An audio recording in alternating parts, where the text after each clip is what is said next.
So E3 is now basically over. It's sad to say. It's sad to part ways with E3. It was a good 4 days, and as I said, this is my post commentary on E3. As if you haven't seen my pre E3 thing, I guess check it out or not. It's kind of obsolete now, but anyway, I'm gonna start off talking about each of the press conferences, which I'm not really gonna dwell on who won and whatever. I'm just gonna kind of briefly give my impressions on each one. I'll start off with Microsoft since they went first. I feel like Microsoft had a pretty good press conference.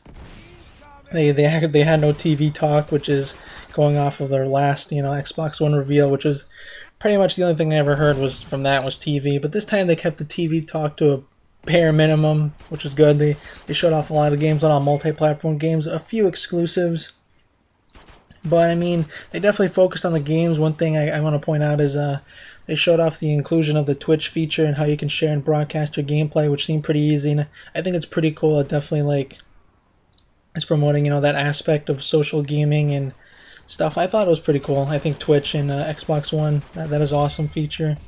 And when I actually got my hands on the controller, and it feels like basically the same. It feels is pretty much better. I mean, the box, yeah, is kind of huge, but I mean, the controllers is basically it's basically the Xbox 360 controller, but improved. So I mean, nothing but props for basically improving on something that was already pretty good. And like I said, I felt like Microsoft had a pretty good showing in terms of the press conference. They had that Halo announcement, which was pretty short teaser, but I thought it was pretty cool. Obviously, we knew Halo was going to be coming to the Xbox One, but it was glad they got some hype going basically. But like I said, I felt like they had a really good conference. Obviously, though, my biggest gripe is they kind of ignored the elephant in the room, which was, the DRM and always online. Like, these are pretty huge issues for gamers right now. And Microsoft has yet to really justify, the benefits of having an always online connected console and, DRM per se, which I think at this point, the whole DRM issue has pretty much been, said that it's pretty much up to the developer and the publisher if they want to include it. The same with Sony. So I do feel like some people are giving them, a little bit more slack and what they deserve on the whole DRM thing, because honestly, you could be getting DRMs on PS4 games as well. So I mean, but the always online thing, I don't really know what the benefits are. I think they said you can have updates installed in the background while it's off or something, but that's such a trivial and minor thing. I just feel like they haven't really justified the whole always online excuse. And one funny thing that kind of happened with the interview between Jeff Keighley and Don Matchick was they talked about what about people who don't have access to the internet, can't be connected always online, and he talked about how gamers are taking it I don't know, coming up with scenarios that are worse than they actually would be. And he said, if you actually don't have access to the internet at all times, I mean, then you should get an Xbox 360. And I'm not kidding. This is what Don Mattrick said, and I'm not really sure what's up with Microsoft's PR, but I think they should definitely take a look at it and definitely take a look at what some of these guys are saying, because I'm not really sure what to say to that statement. But overall, their E3 conference it was pretty solid. They had a good lineup of games that they showed off. Well, like I said, not too many exclusives, but they did show off some games. It was all about the games at their conference, which I have to give them credit for that. Following up Microsoft's conference was EA's press conference, and EA had a pretty good conference as well. I really enjoyed it. I mean, one thing I have to point out right off the bat was Plants vs Zombies Garden Warfare. I thought it was kind of silly, but then I saw it and it looked kind of fun. But I mean, honestly, the main reason I'm talking about this is the guy who presented the Plants vs Zombies Garden Warfare thing was also the guy who announced Peggle 2, and I think I've played Peggle, but I guess we're getting Peggle 2, and this guy legit did a Donkey Kong ground pound. He jumped up in the air and he pounded that stage. I was like, holy shit, I have never seen anyone so excited to announce a game, nonetheless, Peggle 2. I mean, I was just like, wow. But I mean, it was pretty cool. I was pretty excited. I was pretty giddy when they announced Star Wars Battlefront.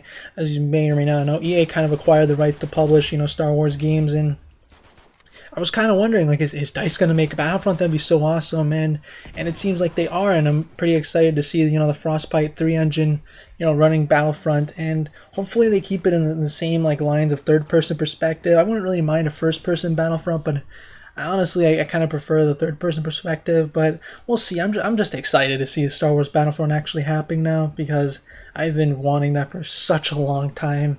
One of my favorite franchises, some of the most fun I had online. And then, of course, at the end of the EA conference, they announced Mirror's Edge, which, I'll be honest, I'm not really a big Mirror's Edge fan. I tried the demo. I wasn't really feeling the whole first-person platforming thing. I don't really feel like it works that well. But like I said, I think it's cool that they're supporting like some of these smaller titles, not like these major annual franchises they have. So I have to give them credit for that. And like I said, I thought EA had a pretty solid conference. I have to give them credit. There was quite a few games like Titanfall and Battlefield which looked phenomenal, but we'll get into that later. Following EA's conference was Ubisoft's conference, and it felt like Ubisoft's conference legit was like a roller coaster. It had its moments when I was excited, but then they started talking about like Just Dance and all this shit I really don't give a crap about. And one thing I have to point out is there have been a lot of racing games showing off. I know racing games are an excellent way to show off, new tech per se, but there are so many racing games: Need for Speed, The Crew, Forza. I mean, me personally, I'm a Gran Turismo guy. I'm gonna stick with Gran Turismo 6, but man, there's just so many racing games. I kind of stopped caring after a while. Truth be told, like it was like the sports games. Like I was just done. I didn't really care. But anyway, Watch Dogs still looks phenomenal. I got to get my hands on with it, and couldn't be any more excited to play it. I feel like it's the actual sequel to an Assassin's Creed game. Like it's definitely pushing the boundaries, and it's got an interesting concept. And I'm super stoked for Watch Dogs. And then of course Ubisoft had like a big surprise at the end of their conference, which was The Division, which my jaw dropped when I saw that game and like some of the concepts and ideas they're talking about implementing in that game. It's super exciting. I definitely hope they go through with it. And you know how some projects are, but I think The Division has enough attention that they'll definitely do it, and I'm really excited to see where The Division goes. And after the Ubisoft conference, closing out the day on Monday, was a Sony press conference, and there's a lot of people on the Sony bandwagon right now, which is cool. But me personally, I didn't really feel like their conferences was that great. I mean, at the start, they started talking about the PS3 and the Vita, and I was glad they were talking about the PS3 because it's a strong platform right now with a lot of good games coming out still. So I have to give them credit for that, for supporting the PS3. The Vita, to me, I don't really care. Like, to me, it's dead. But I mean, obviously they're trying to like push some units, and they're talking about the connectivity with the PS4. But like I said, I don't really care about the Vita personally, especially with the smartphone and tablet integration and such. So like I said, I don't really see the point of the Vita. But obviously they had to talk about it.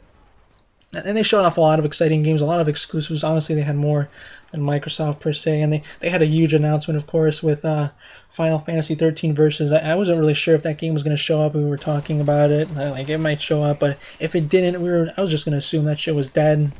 But as you may or may not know, Final Fantasy 13 Versus is transformed into Final Fantasy 15, so I'm pretty excited. We got to see a gameplay trailer, which is when I actually want to see some gameplay. CG trailers are nice, but I like to see what the game actually looks like, and the gameplay looks pretty interesting. I'm pretty excited. Needless to say, I'm just happy to see we're finally getting 13 Versus.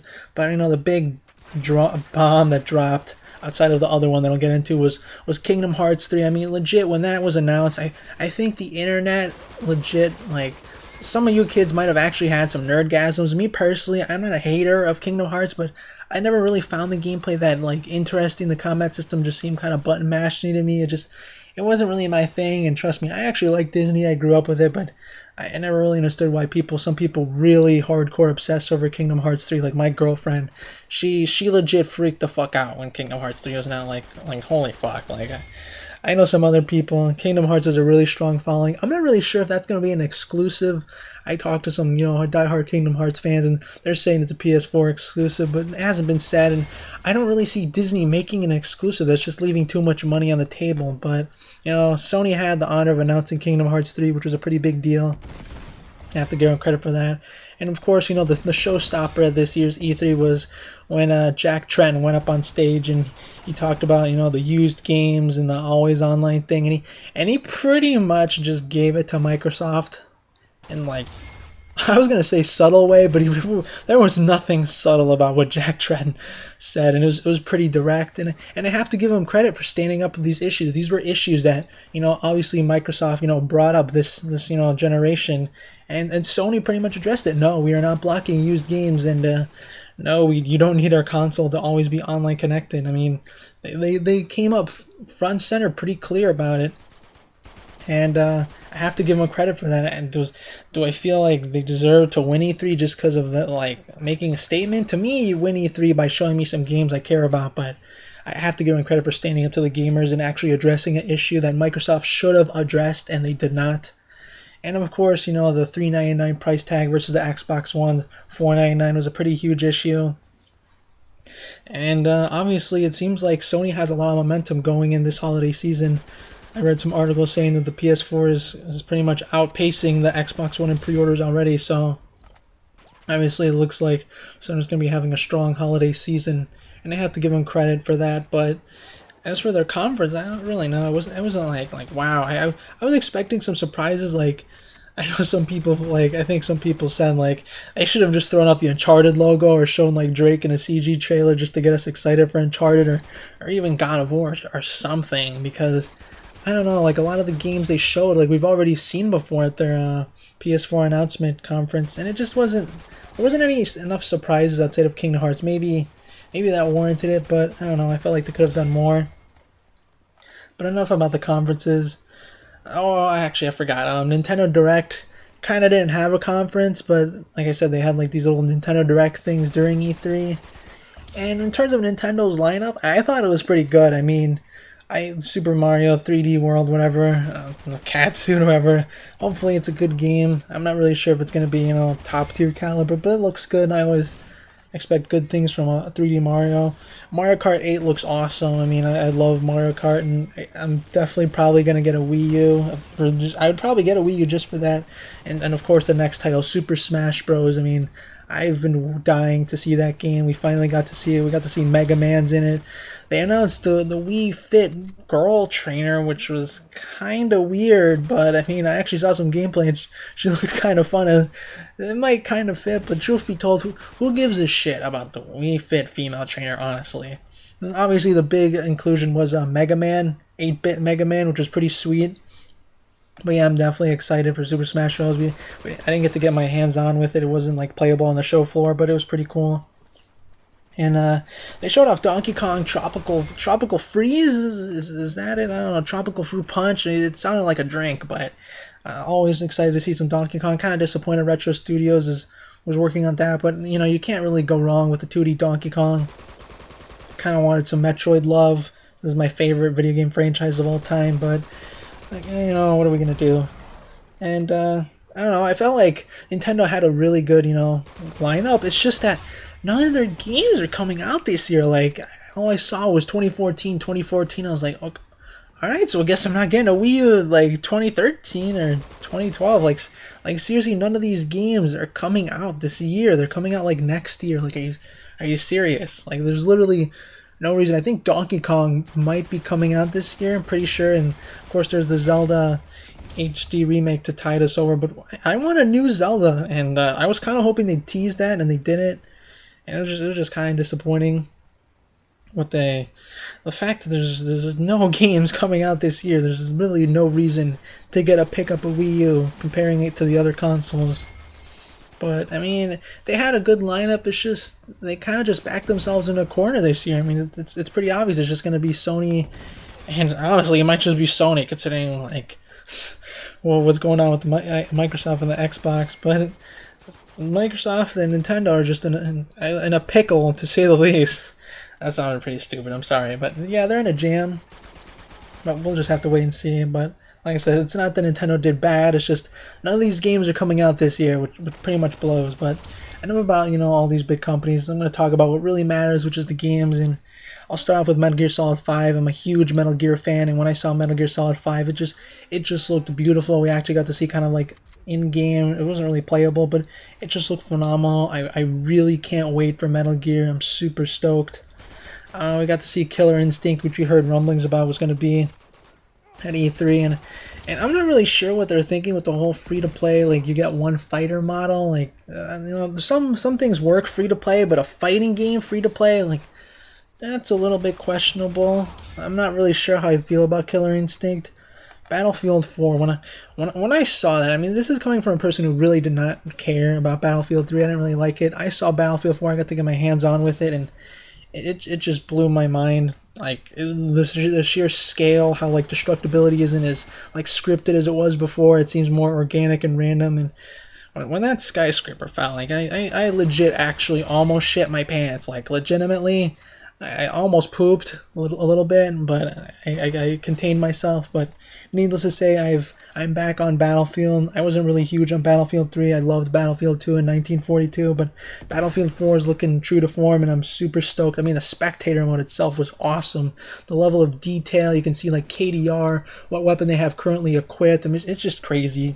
You have to check it out, and Battlefield 4 is looking really strong. Assassin's Creed 4, I'm still kind of looking forward to it, but the whole, like, I'm not going to judge it based on, like, that glitchy-ass performance that happened during the Sony press conference, but it kind of hurt. It was pretty stupid on their part. And I don't know. I don't really know how I feel about Assassin's Creed 4. I'm probably going to get it. We'll just wait and see how it turns out. Titanfall, I was completely shocked to see Titanfall. To me, it looks phenomenal. It's the guys at Respawn who are former Infinity War. They've really taken the first person genre, I feel like, to a new level in terms of pace and just how quick the wall jumping, the max. I mean, it looks frantic. It looks fun. I cannot wait. I feel like Titanfall is what Call of Duty should have done, or just shooters in general. It just feels like a breath of fresh air in this like shooter space. It looks exciting. Definitely check out Titanfall. Call of Duty Ghosts I really feel like they should have shown the multiplayer, especially considering Battlefield and showed off their multiplayer. And who really cares about Call of Duty single player? I mean, I'm not saying it's bad, but we want to see that multiplayer, and I feel like them not showing it and Battlefield showing it definitely hurt. Battlefield 4 is definitely looking hot. Dead Rising 3 is now an Xbox One exclusive, which kind of surprised me, but I thought it looked pretty cool, how huge it was, how many zombies were on screen. I thought it was pretty cool. Definitely looking forward to it. I'm not going to buy an Xbox One just for Dead Rising 3, but I think it looked cool. And when it comes to Watch Dogs, I still stand the same. I actually got to get my hands on with it. Watch Dogs is still phenomenal, getting my hands on it. And I'm pretty much sold. I'm getting it day one. It looks phenomenal. This looks like a really solid next-gen title. The Division, EA, Ubisoft, surprised out of nowhere at the end of their conference. Looked great too. I didn't get to get my hands on with it, but like I said, what they're showing and what they're saying, it sounds pretty exciting. Killzone Shadowfall. Hopefully the multiplayer, what I kind of care about the most, is more similar to Killzone 2 than Killzone 3. But I'm still excited. Infamous Second Son looked phenomenal. I mean, the gameplay, it was just so beautiful. When I saw that and how it's open world, I couldn't believe it. I couldn't be any more stoked for Infamous Second Son. Definitely keep an eye on for that. Destiny looks beautiful. I mean, it's multi-plat. It was shown at Sony's conference, but it just looks great. It's kind of got like this Borderlands-y feel with, I don't know if there's any PvP per se, but it's open worldly, it's RPG, there's a loot system. It just looks awesome. I'm super stoked. Destiny looks awesome. Dark Souls 2 had a really good showing as well. I got to get my hands on with it. It's the same old, Dark Souls, Demon Souls we all know and love, and there's nothing wrong with that. Witcher 3 looks sick. If you've never played Witcher, which is kind of a PC RPG game, definitely check it out. Definitely a beautiful, excellent, strong RPG.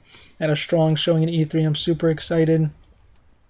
Batman looked more or less like Batman, which isn't really a bad thing. They kind of reworked detective mode. They added a few new gadgets, but nothing really big. I'm still, a huge Batman fan. I'm looking forward to it.